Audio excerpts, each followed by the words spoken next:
मेरे प्यारे देशवासियों, मैं आपको एक ऑडियो सुनाता हूं। हेलो। सर नमस्ते सर। नमस्ते। सर बोलिए सर। देखिए, ये जो आपने एफआईआर नंबर मुझे सेंड किया है, इस नंबर के खिलाफ 17 कंप्लेंट्स हमारे पास। आप ये नंबर यूज कर रहे हैं?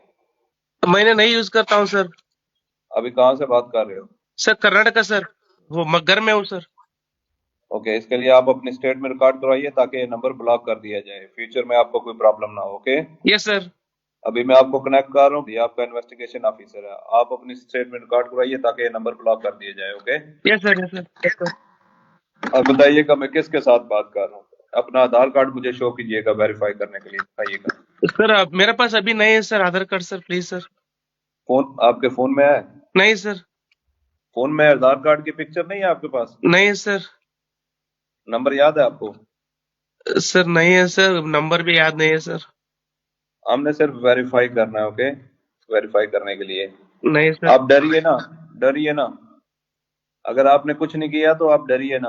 हाँ सर हाँ सर। अगर आपके पास आधार कार्ड है तो मुझे दिखा दीजिए वेरीफाई करने के नहीं लिए। सर नहीं सर, मैं गांव को आया था सर, घर में है सर। Okay, coming. जय हिंद। इस व्यक्ति के वन साइड वीडियो का रिकॉर्ड करो as per the protocol. Okay, ये ऑडियो सिर्फ जानकारी के लिए नहीं, ये कोई मनोरंजन वाला ऑडियो नहीं है। एक गहरी चिंता को लेकर के ऑडियो आया है। आपने अभी जो बातचीत सुनी, वो डिजिटल अरेस्ट के फरेब की है। ये बातचीत एक पीड़ित और फ्रॉड करने वाले के बीच हुई है।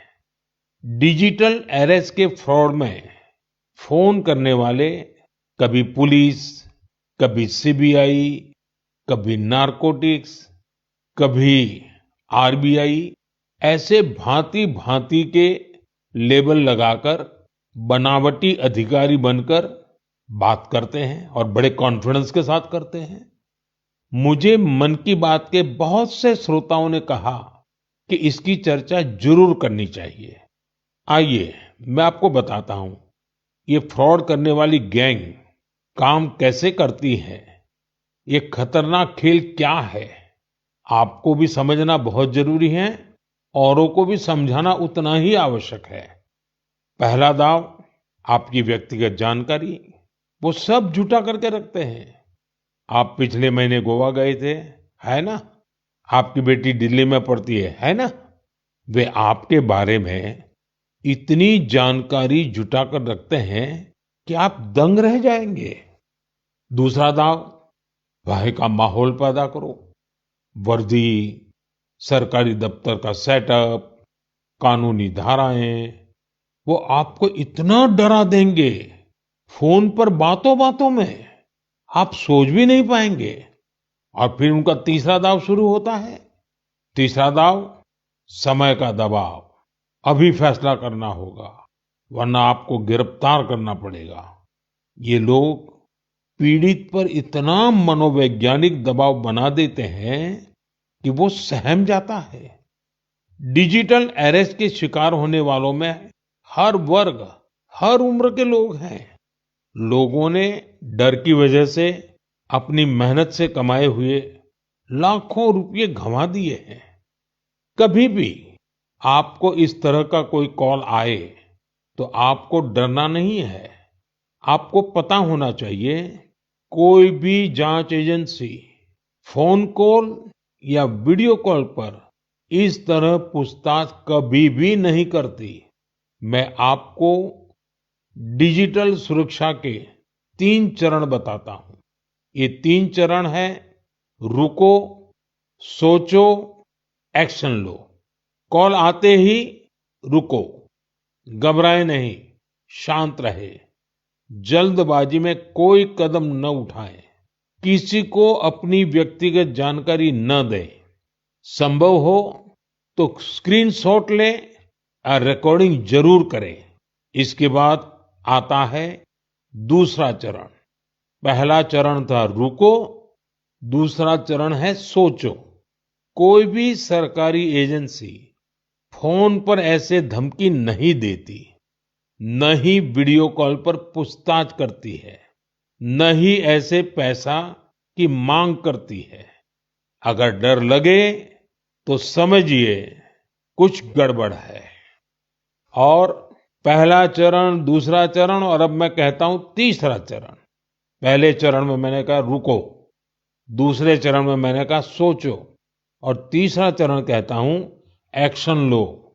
राष्ट्रीय साइबर हेल्पलाइन 1930 डायल करें, cybercrime.gov.in पर रिपोर्ट करें, परिवार और पुलिस को सूचित करें, सबूत सुरक्षित रखें।